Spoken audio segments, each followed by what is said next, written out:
4.5 billion years ago, Earth has changed. Down at the bottom it says, life too has evolved on Earth. This word evolved is a very tricky word. I've done over 90 debates and about 7,000 radio and TV call-in talk shows, and I've learned how to win the debate on evolution in the first 5 minutes. It is so easy. If somebody says, do you believe in evolution? I say, well, what do you mean? Well, you know, evolution. No, which one are you talking about? There are 6 meanings to the word. Are you talking about cosmic evolution, the origin of time, space, matter? I don't believe in that, with the Big Bang. We'll talk about that in a minute. Are we talking about chemical evolution? Because according to the Big Bang theory, the Big Bang, you know, produced hydrogen and maybe some helium. Well, then how did we get all these other elements? Do you want me to believe uranium evolved from hydrogen? They'll say, well, yeah, fusion. You have fusion in stars. Yeah, but you can't fuse past iron very well. Number 2, you got a chicken and an egg problem here because you have to have the stars to make the elements and the elements to make the stars. Which one came first? Which brings up, of course, stellar evolution. How did the stars form? You know, nobody's ever seen a star form. Scientists don't even have a clue how a star could form. No even good theories about star formation. We cover more on that on video 7. But we see stars blow up all the time. It's called a nova or a supernova if it's a big one. That happens all the time. But we never see one form. And yet there's enough stars out there that we know about that everybody on planet Earth, every single individual, can personally own 11 trillion stars to yourself. Those are the ones we know about. We don't know about the ones that we don't know about. Fourthly, there's going to have to be organic evolution. Life has to get started from non-living material. Nobody has a clue how that could happen. Then we're going to have what's called macroevolution. That's where an animal changes to a different kind of animal. Did you know nobody has ever seen a dog produce a non-dog? Never. You may get a big dog or a little dog, but you're going to get a dog every time. And it could be that the dog, the wolf, and the coyote had a common ancestor. I wouldn't argue about that. They probably did. But every 5-year-old kid knows they're the same kind of animal. I'll show you.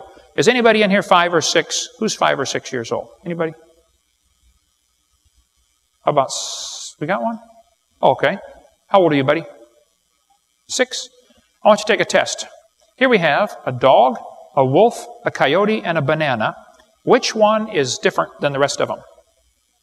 The banana. Give him a hand. All right. Very good.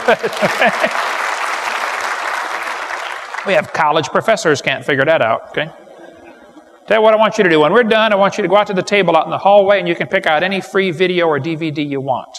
Okay? We've got a bunch of videos and DVDs about dinosaurs and stuff out there.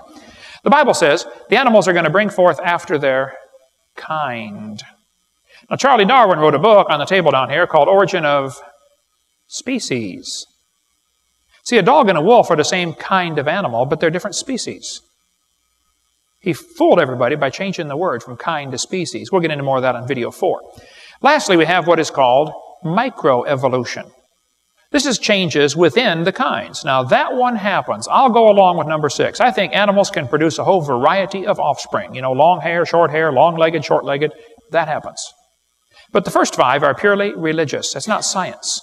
We never observe any of those.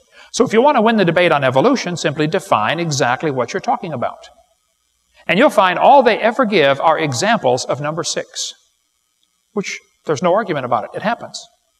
But then they imply that that is somehow magically evidence for the other 5, and it is not. The teachers are taught, though, be sure to stress to the students that the earth is billions of years old. Make sure the kids believe this. Now, I happen to be a little old-fashioned. I think in science class we should be teaching science.